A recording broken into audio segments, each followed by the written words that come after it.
The 25 bucks Maria Elena had left on the table felt like a lead weight in my pocket, heavier than the cheap glass beads she'd given me for protection. Protection. I needed protection like a fish needs a bicycle. Still, the kid's face on that faded photograph. Miguel. He had a hold. Or maybe it was his sister's eyes, too old for her years, clinging to a faith I'd lost somewhere between my first shot of rye and my last broken promise. The Temple of the Final Radiance sounded like a cut-rate movie palace or a high-class funeral home. I figured I'd start there, see what kind of shine Prophet Elijah was peddling. The Temple of the Final Radiance squatted on a sun-baked boulevard in a part of town that was trying hard to forget it was once respectable. It was a white-stucco monstrosity, a hulking shell from another era, now tarted up with cheap gold paint on the window frames, and a marquee that screamed, "Elijah sees all" in flashing neon letters, even in the brutal midday sun. The neon was a sickly yellow like old bile. It wasn't a beacon, it was a warning. The heat beat down on the pavement in waves, making the air shimmer above the asphalt. My shirt was already sticking to my back, a familiar feeling in this city of perpetual sweat. A steady stream of people trickled in and out of the wide front doors, which were propped open as if inviting the whole damn city to step inside and be saved. Or fleeced. The devotees, I guessed. They had a look about them. Not exactly crazy, not all of them anyway, but disconnected. Their eyes were a little too bright, their smiles a little too fixed, like department store mannequins come to life. They moved with a strange, gliding urgency, as if late for an appointment they'd been waiting for their whole lives. Most were dressed simply, clothes clean but worn, the kind of people who looked like they'd known more hard times than good. Easy marks for a silver-tongued savior. I ambled towards the entrance, trying to look like just another lost soul looking for a spiritual tune-up. The air thickened as I got closer, heavy with a scent I couldn't quite place. It wasn't incense, not the church kind anyway. This was sweeter, cloying, with an undertone of something vaguely chemical, like cheap perfume trying to cover up something rotten. It clung to the back of my throat. The smell, it's a hook in the brain, this synthetic jasmine and something else, something metallic, like ozone after a lightning strike that never happened. It's designed, every particle of it, to bypass thought, to slide into the bloodstream like a drug, to make you forget the grit under your fingernails and the ache in your gut. I feel it trying to work on me, a subtle pressure behind the eyes, a loosening in the joints, the promise of oblivion in a cloud of cheap scent. It's the smell of surrender, the aroma of souls willingly pickling themselves in someone else's manufactured bliss, and it makes the bile rise in my own throat, a sour counterpoint to their sweet poison. Inside the foyer was vast and dim, a deliberate contrast to the glare outside.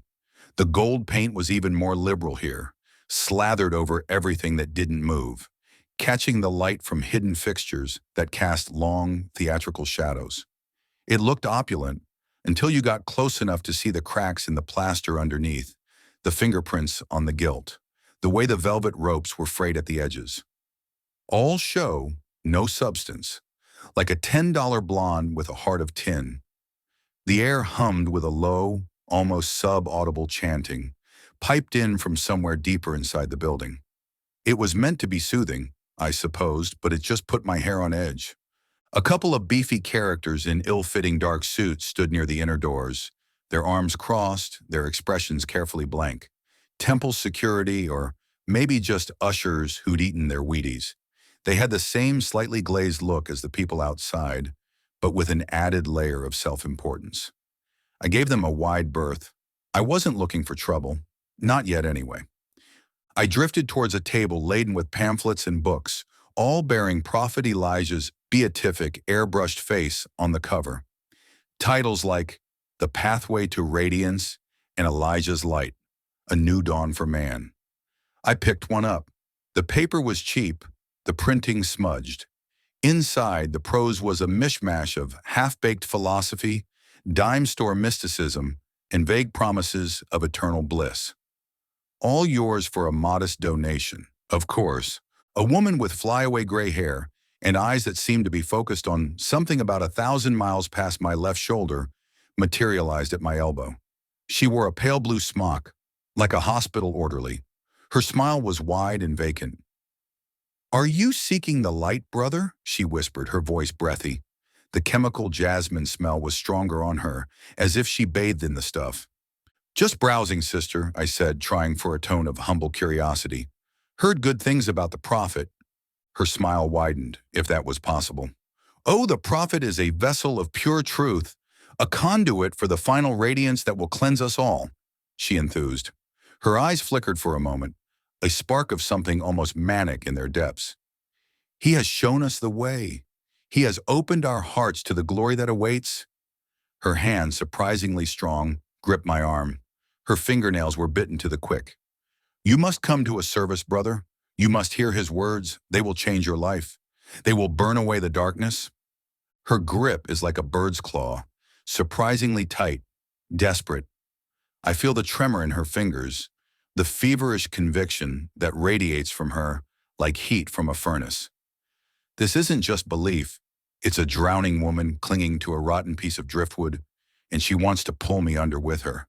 Her breath smelling of that damn fake jasmine and something else, something sour like old fear, washes over me.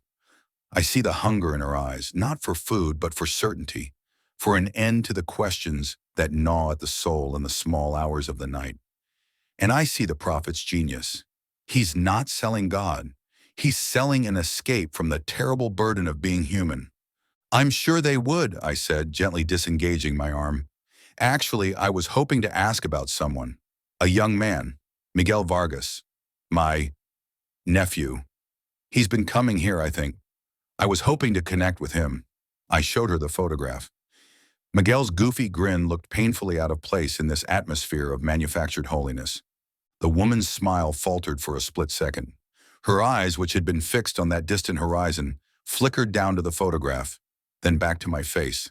The light in them dimmed, replaced by a careful opacity. "Vargas?" she repeated, the name sounding foreign on her tongue. "Many souls seek solace here, brother. Many find peace in the prophet's light." She didn't look at the picture again. Her hand tightened on a stack of pamphlets. "If he is meant to be found, the prophet's radiance will guide you to him, or him to you." It was a brush-off, polite but firm. The shutters had come down. "Yeah, well, his mother's worried," I pressed, keeping my voice mild. "He's just a kid." "We are all children in the eyes of the radiance," she intoned, her voice regaining its breathy fervor. But the smile didn't quite reach her eyes this time. They were watchful now, guarded. "Perhaps your nephew has found a new family here, brother. A family of the spirit." She gestured vaguely towards the inner sanctum, where the chanting seemed to grow louder. "The prophet teaches us to let go of earthly attachments, to embrace the purity of the coming dawn." One of the beefy ushers, the one with a neck like a tree trunk and small, pig-like eyes, had started to drift closer. He wasn't looking at me directly, but I could feel his attention like a weight on my skin. The air in the foyer suddenly felt colder, despite the oppressive heat outside. The veiled hostility was becoming a little less veiled. "Right," I said, tucking the photo back into my pocket. "Earthly attachments. Got it." I gave her my best harmless smile. "Thanks for your time, sister. I'll, meditate on that." "May the light find you, brother," she said, but it sounded more like a dismissal than a blessing. She turned away, her attention already shifting to a new arrival, another potential convert, another soul to be harvested. I backed towards the entrance, the tree trunk usher's gaze following me like a searchlight. I didn't learn much except that Miguel Vargas wasn't a name they wanted to discuss, and that asking questions was about as welcome here as a skunk at a garden party. The cheap gold paint seemed to mock me as I stepped back out into the blinding sunlight in the city's honest stink, the temple of the Final Radiance. It was a trap, all right. A gilded, sweet-smelling trap, and Maria Elena's brother was caught deep inside. My next stop was the local police precinct. If Prophet Elijah had friends in high places, or even medium ones, the cops would know. Or they'd be part of the payroll. It was a long shot trying to file a missing person report for a kid who was technically an adult. especially when he'd likely gone willingly into the cult's embrace. But Maria Elena had said they hadn't listened. I wanted to hear it for myself.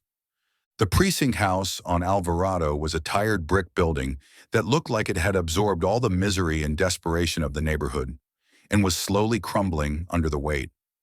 The air inside was thick with the smell of stale coffee, unemptied ashtrays, sweat, and cheap disinfectant that wasn't fooling anyone. It was the smell of institutional apathy.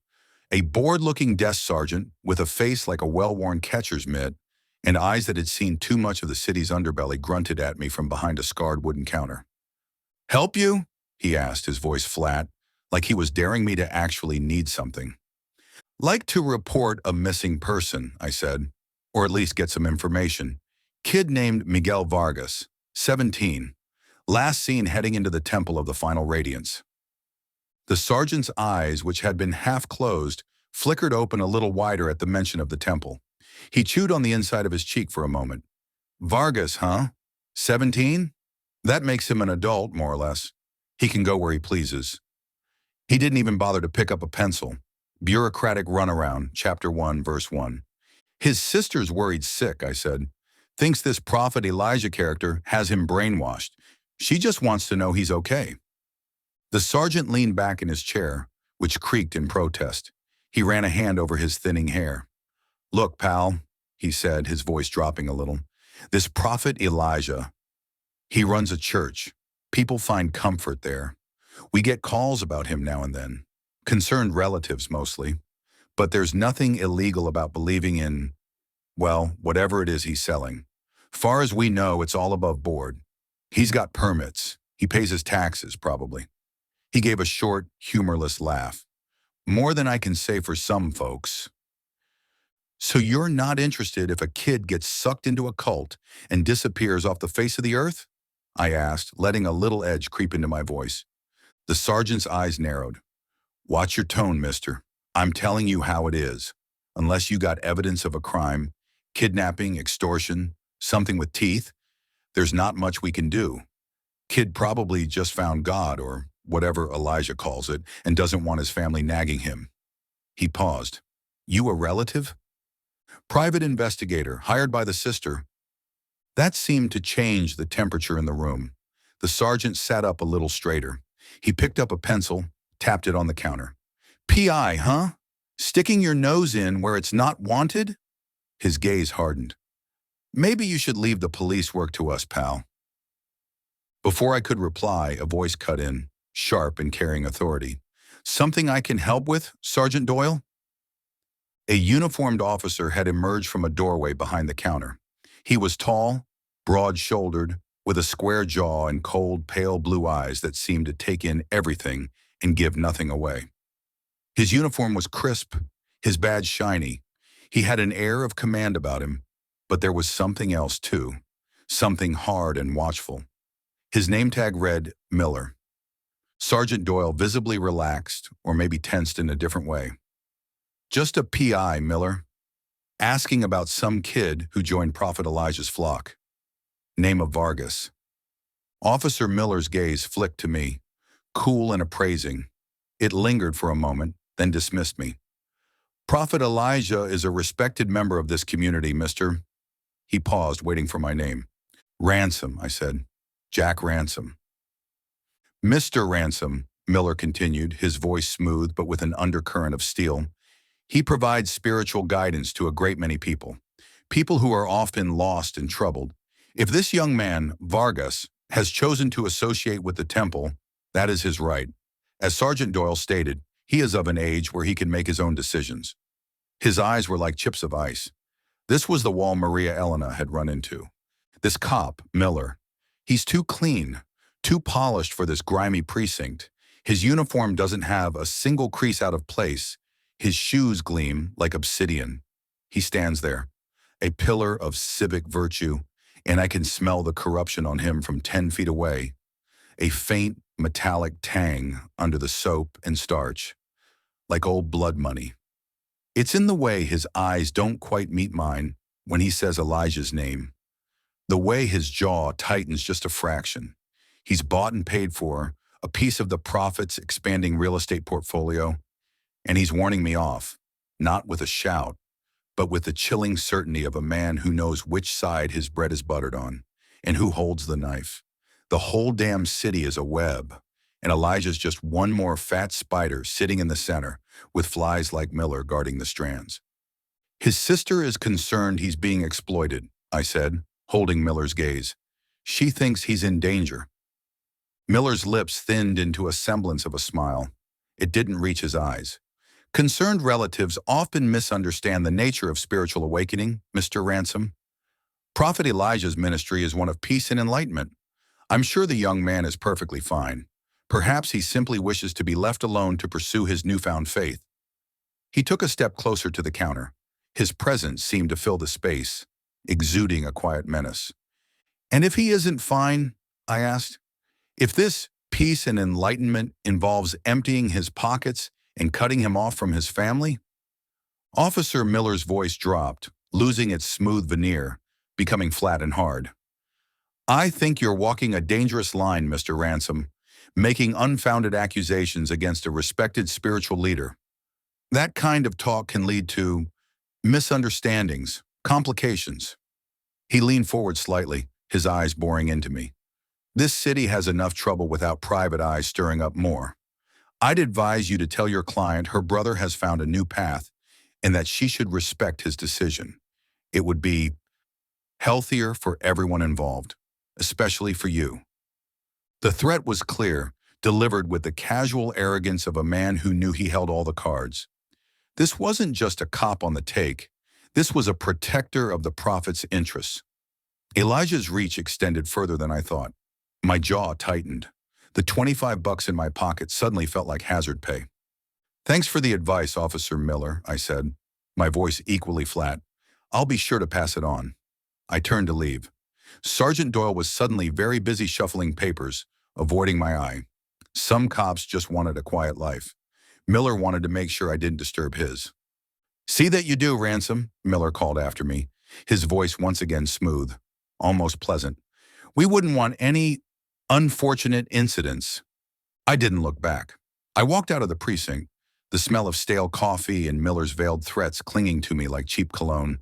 The heat outside hit me like a physical blow, but it felt cleaner than the air in that station house. So the law was a dead end. Worse than a dead end.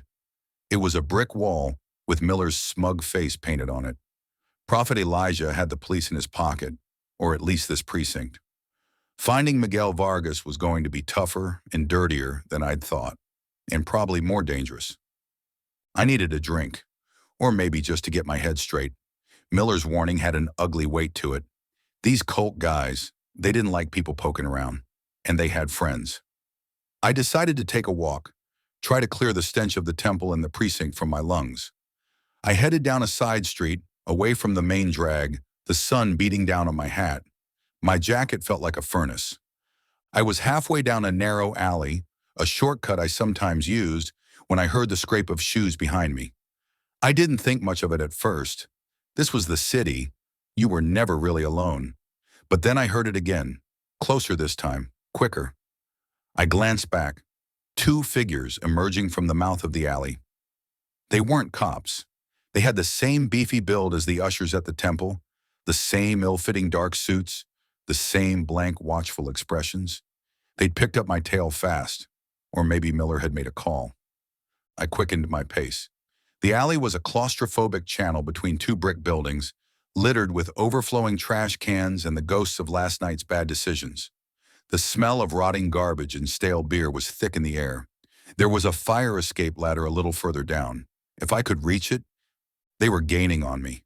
I could hear their heavy breathing now, the pound of their feet on the cracked pavement. No time for finesse. I broke into a run. The fire escape was rusted, probably hadn't been used in years.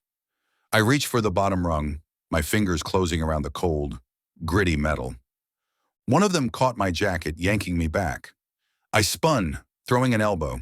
It connected with something soft, probably a nose, and I heard a grunt of pain. But the other one was on me, a fist like a side of beef catching me on the jaw. Stars exploded behind my eyes, a cheap, painful firework display. The taste of blood, coppery and hot, filled my mouth. I stumbled back, hitting the brick wall hard. The impact knocked the wind out of me. The pain is a bright, vicious flower blooming behind my eyes. Each throb of my jaw a fresh petal unfurling. My lungs burn, desperate for air that won't come.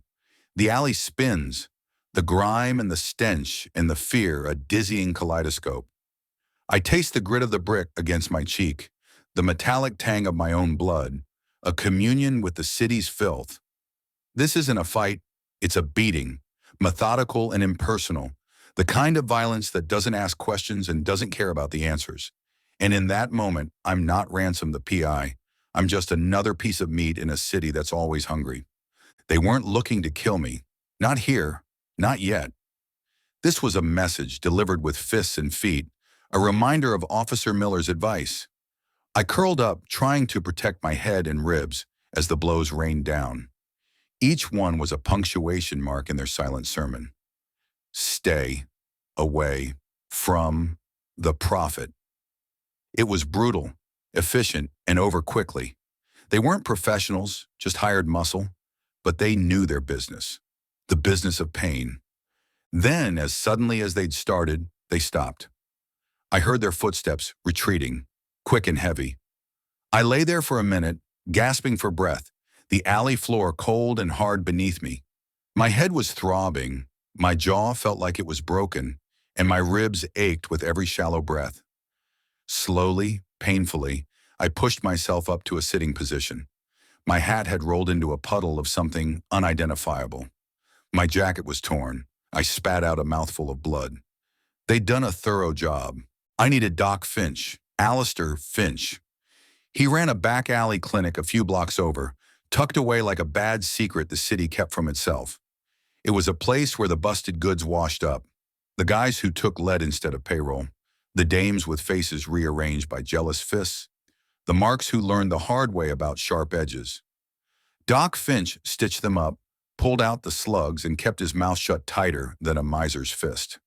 He was the city's quiet confessor for bullet holes and knife wounds, the kind of doctor who saw the raw edges of the night in the men who made them, the ones the cops never booked, and the ones the papers never printed. He knew the anatomy of a street fight better than any cop walking a beat, and he knew the whispers that ran through the gutters like rats. He also had a tongue sharper than any scalpel he owned. Doc Finch's clinic was a rumor whispered in alleys where the rats were better fed than the men. It didn't have a sign, just a battered green door down a flight of rickety wooden steps, tucked away behind a chop suey joint that always smelled of stale grease and regret. The air in the stairwell was thick with the smell of antiseptic, overlaid with something else, the faint metallic scent of old blood and the damp, earthy smell of decay. It was the smell of human suffering, neatly disinfected but never quite erased. I pushed open the door. The waiting room, if you could call it that, was small and grim, furnished with a couple of mismatched wooden chairs and a table piled high with ancient dog-eared magazines. The paint on the walls was peeling, revealing layers of older, uglier colors underneath. A single fly-specked bulb cast a dim, yellowish light over the scene. It was the kind of place that made you feel sicker just by walking into it. Doc Finch himself was in the back, in his surgery. I could hear the clink of metal instruments. I leaned against the doorframe, trying to catch my breath. My head was still spinning. "Don't bleed on the floor, Ransom," Finch's voice rasped from the other room. He hadn't even seen me yet. Costs a fortune in lye to get the stains out. He appeared in the doorway a moment later, wiping his hands on a towel that had once been white. Doc Finch was a small, wiry man with thinning gray hair plastered to his skull and eyes that were a startling, intelligent blue, magnified by thick, steel-rimmed spectacles. He wore a stained white coat over a nondescript shirt and trousers. He looked more like a retired watchmaker than a doctor, except for the eyes. Those eyes had seen everything and forgotten nothing. He took one look at me, his expression unchanging. "Looks like you picked a fight with a concrete mixer, Ransom," he rasped, his voice dry as desert dust. "Or did you just trip over your own good intentions again? What happened?" "Temple boys," I managed, my jaw aching. 2 of them, Elijah's crew. Finch nodded slowly. Ah, Prophet Elijah's choir boys sing a little rough, do they? Come on in. Let's see if there's enough of you left to patch up. I followed him into the surgery. It was small, cramped and cluttered with medical equipment that looked like it belonged in a museum of medieval torture. Glass-fronted cabinets displayed rows of ominous-looking tools. A porcelain sink was stained with rust and other, less identifiable substances. The examination table in the center of the room was covered with a cracked leatherette sheet. The air here was even heavier, with the smell of antiseptic, fighting a losing battle against the underlying miasma of pain and decay. The room is a coffin, narrow and smelling of formaldehyde and despair. Every instrument gleams with a cold, sterile light, promising precision and pain in equal measure. Finch moves through the chaos with a practiced economy, a high priest in his temple of broken bodies. I can feel the ghosts of all the other poor bastards who've lain on this table, their fear and their blood soaking into the very walls. This is where the city's refuse washes up, the human driftwood too damaged or too dangerous for the clean, white hospitals uptown. And Finch, he's the beachcomber, sifting through the wreckage, mending what can be mended, discarding what can't. Sit, he said, gesturing to the table. I hoisted myself up, wincing as a fresh wave of pain shot through my ribs. Finch probed my jaw gently, his fingers surprisingly deft. Nasty bruise, he pronounced. No crack. You'll talk fine, just sound like you swallowed gravel. He moved to my side, his hands pressing carefully against my ribs. Ribs? They feel like a xylophone someone played with a sledgehammer, I said, my voice thick with pain. He nodded, his expression grim. Just bruised? He echoed my earlier thought, but the tone was a dry question. No, pal, that's at least 1 cracked rib. Maybe 2. They knew what they were doing. A warning, not a termination. He picked up a needle and thread from a tray. Hold still. This will sting. He began to stitch a small cut above my eye, his movements quick and efficient. The needle pricked, a sharp, clean pain that was almost a relief after the dull throbbing. So, Prophet Elijah, you're fishing in his pond now, are you? That man's got more hooks in this city than a longshoreman's tackle box. Trying to find a kid, I said, gritting my teeth as he pulled a stitch tight. Maria Elena Vargas's brother, Miguel. Elijah's got him. Finch snorted, a dry, rasping sound. Got him? Or the kid went willingly. There's a difference, Ransom, though it usually ends up the same way. Empty pockets and a hollow look in the eyes. Elijah's good at that. He sells them a dream and they mortgage their souls to pay for it.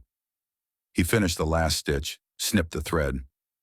This city is built on dreams, Ransom. Most of them nightmares dressed up in cheap glitter.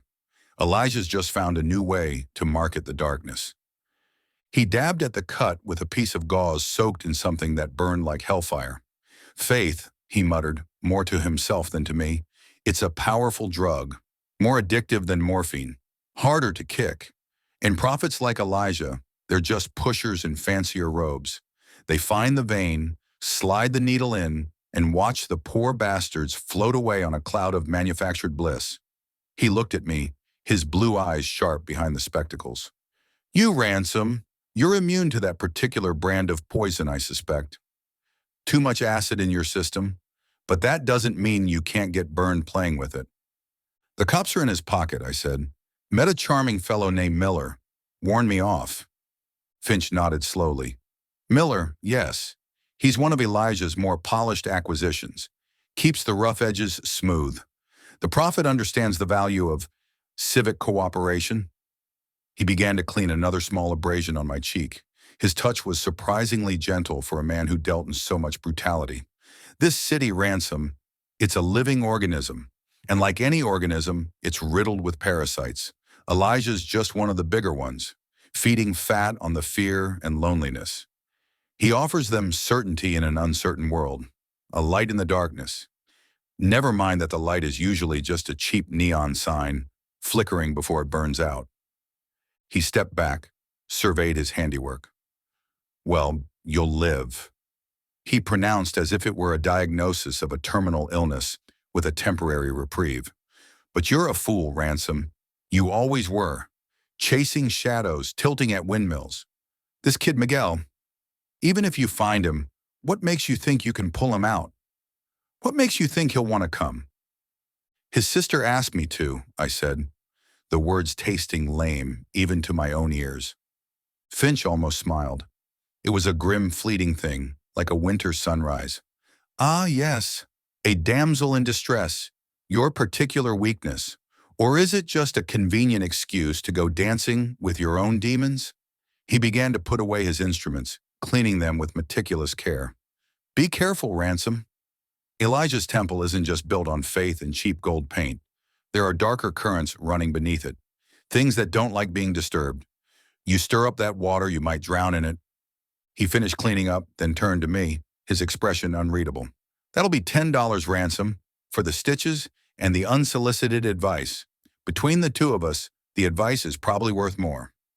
I reached into my pocket, pulled out a crumpled $10 bill from Maria Elena's dwindling funds.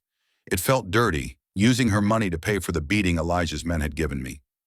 Finch took it without a word, tucking it into a battered metal box. His clinic wasn't getting rich off the city's misery, but it was surviving. Just like him. Just like me. Maybe. As I stood up, wincing, my hand brushed against the string of glass prayer beads in my jacket pocket. They felt cool against my skin. Maria Elena's faith, Finch's cynicism, Prophet Elijah's lies. The city was a whirlpool of all three, and I was caught in the current. I didn't know if I was looking for a lost boy or just a reason to keep fighting. Then again, maybe they were the same thing. Thanks, Doc, I said. My jaw ached when I spoke. Don't thank me yet, Ransom, Finch said, his back to me as he stared out a small, grimy window at a brick wall. You haven't seen the bill for a funeral. I let myself out, stepping back into the fetid air of the alley. The sun was starting to dip lower in the sky, painting the city in shades of bruised orange and purple. The heat hadn't lessened, but a small, almost imperceptible breeze stirred the garbage at my feet.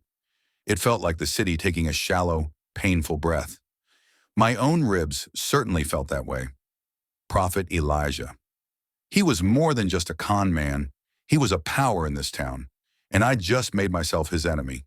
The thought didn't bring me any comfort, but it did bring a certain clarity, the kind of clarity you get when you're standing on the edge of a very dark, very deep hole, and you know the only way out is down.